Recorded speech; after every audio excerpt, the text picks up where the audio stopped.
right now. Yes, right now is the best time to start Zenless Zone 0. Whether you're a casual, hardcore gacha player, someone who's heard of ZZ through other games in the fighting genre, maybe you've known about the game for a while but just haven't played it, or maybe you're a content creator, which if you're watching, you should make sure to hit the Prime sub on their channel right now. They're probably pretty cool. Well, enough to watch this video. So why is now the best time to start Zenless Zone 0? Or hell, we can extrapolate this to any gacha and ask, when is the right time to jump into a game? Well, I'd love to use this analogy of a wave. And don't worry, you don't need to be a surfer to understand that if you start preparing for a wave before it crests or reaches the top, you'll be in a great position to take it and ride it all the way down. Or stocks, which you should be buying low and selling high.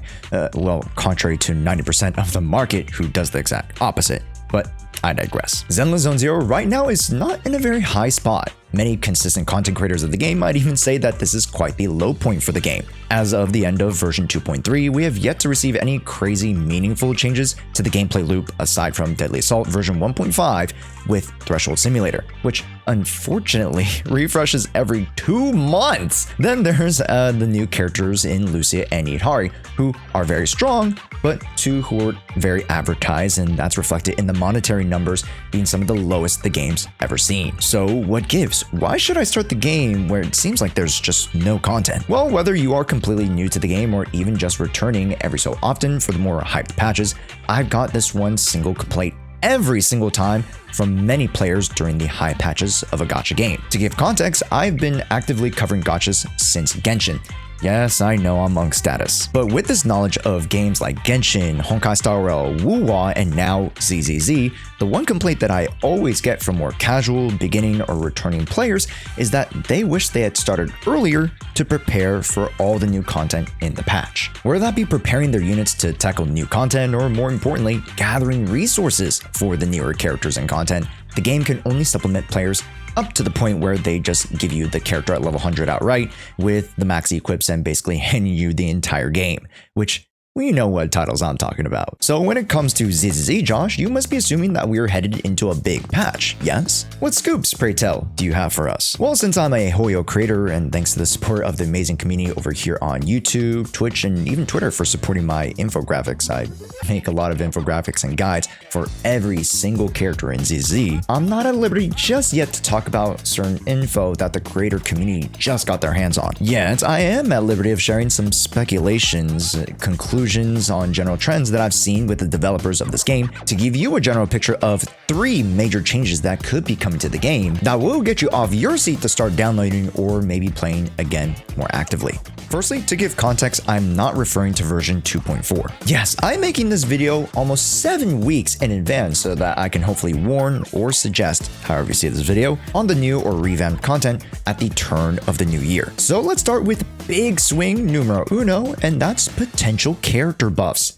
Now again, I'm not too sure on which exact characters are getting buffs, or even if they are going to appear at the same time all in the same patch, but if we take a look at the previous patches of 2.x, we've gone reworks to characters like Ellen Jo, and even a character as recent as Soldier Zero Ambi. This means that no character is off the table, even some standard characters. So to give you all a general platter of characters that I would like to see a rework, and I'm making a whole video on one change I would make to ZZ characters to make OP, which will come out in the next coming weeks, so stay tuned for that. But characters I would love to see a few tinkerings or a few changes with include Juyen, Soldier 11, Kaleda, Grace, Caesar King, Bernice, and even Haramasa. Granted, in a better world, I would appreciate to see some love from the devs on A-rank characters, especially those of Anton or Ben, or even Seth. But let's be honest, Hoyo has generally always made moves that in a way that would just benefit the business. So improving A-ranks that can't directly be promoted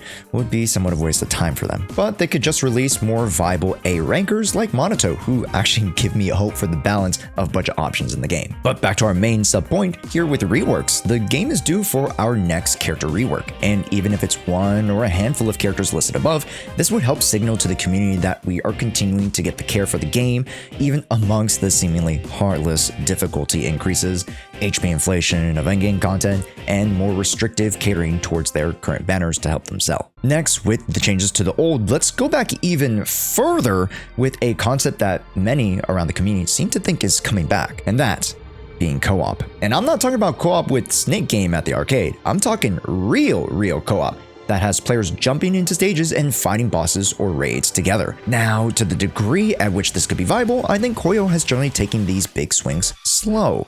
So we most likely will either be getting a co-op event of sorts to test out what it could look like in version 2.4, then we'll see the more fuller concept in version 2.5. And one of my biggest hopes with games such as ZZZ or even Wuwa, or even the latest Duet Night Abyss, is that these games start to implement co-op or limited PvP aspects. Because for the past few years, as we've grown past the open world craze that was Genshin Impact, the thing that these games have been missing the most is direct and intentional player-to-player interaction. Yes, we can hit enemies all day and get high score on minigames and limited events every 3 weeks, but there is something special when you introduce the interaction with other players, a human element, a factor that is seemingly unpredictable and ultimately leads to replayability. Take a look at the more modern PvP games. League, which just had its Worlds, congrats to Faker for three-peating, my goat. Then there's popular FPS games like the Overwatches, Fortnites, Valorants, and Marvel Rivals. The maps are the same and the character pool changes much slower than gacha updates rotations.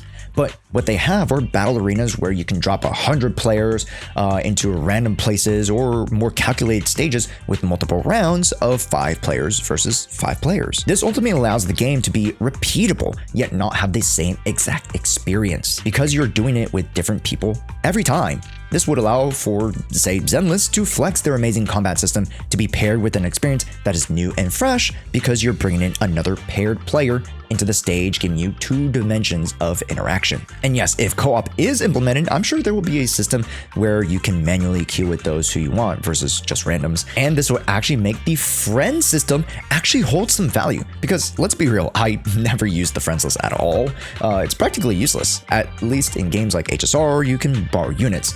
In Genshin, you can hop into their worlds or hop into their teapot. In ZZ, there's literally no use. Well, now there could be with co-op. There are so many elements that could be introduced with co-op, but I'll save that to if or when it actually were to show up. As again, many of these concepts are still speculative and are in development. So this one I'll have to unfortunately let cook a little bit more, but make sure to subscribe if you guys want these updates piping hot. Then to the last point, one of the biggest arguable selling points, figuratively and literally, is the selling of the new banner unit, the potential best character in ZZZ of the 2.x series, that being Yan Guan. To the casual or novice player, this character seems to have zero presence aside from one cutscene appearance in the latest quest.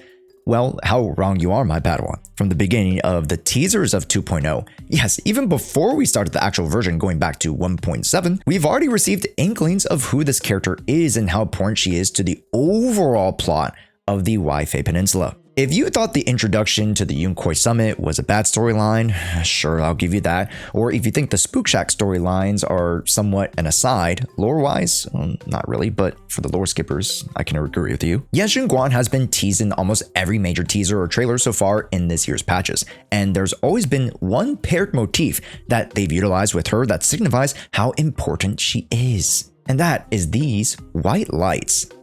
Now I'm going to make a much more fuller lore breakdown at some point just because I love this character. She is mega adorable and my new main. But this white light is directly correlated to a more purified ether energy that comes from this particular sword, the Qingming Blade.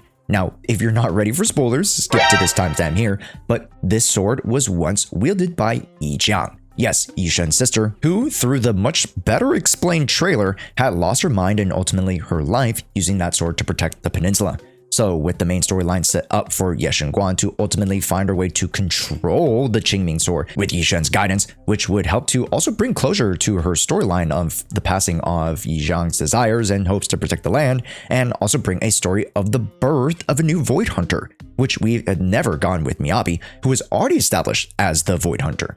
This being the kind of story that I can get down with. But now that we're outside of the spoiler territory, let's bring it back to Yan Guan as our new potential Void Hunter leveled character. This meaning that she could be dictating the top end of new content, rounding out the rest of the 2.x patches. Much to how Miyabi was so influential and dominant when she released, so too do I think Yan Guan has the same potential. Yet many in the community are wondering, hey Josh, do you think she's going to be an attacker? Do you think maybe Rupture? Or hell, let's just make her a defense character. And to any of those potential outcomes, I'll say this. Knowing the direction of how DPS characters are made today, I wouldn't be surprised if this character had a dual role, or had elements that allowed her to blend multiple things, potentially being able to use penetration and sheer force at the same time.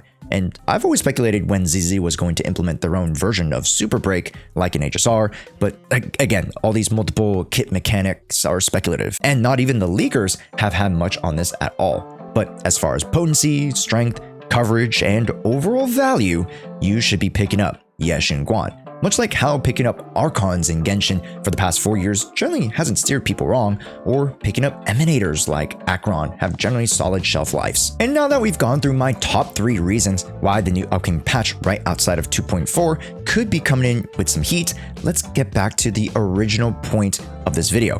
Why should we be starting now? 2.5 is months away. I'll just continue to do whatever I want and just wait to download or play the game when they come out with the new content. Well, I'm gonna leave you with this example. I actually started playing Goddess of Victory Nikke. Yup, that Goddess of Victory Nikke. And with their anniversary that just came out, they have lined up 200 polls for you. But guess how many polls that are actually accessible to someone who starts the game today? Yup, only 20 to 40 or 50 polls, which is not a ton at all. Yet, if you've been following my Twitch channel, I've actually been playing for the past month, starting at the end of the Resident Evil collab and grabbing some pretty baller units to start my journey, but going into the anniversary patch that I right now came in with already well-built units to tackle the hard difficulty and cooperate content, and coming in with over 150 polls before even grabbing the freebies of the anniversary to allow me to gacha the new Nayuta and 2 copies of Red Hood, who essentially is busted because she is a lambda burst, or what they call overspec in the game. Regardless of the specifics, would you want to be the person who started preparing when the wave was building, or would you want to come into the game when the wave is at its peak, ready to crash down again?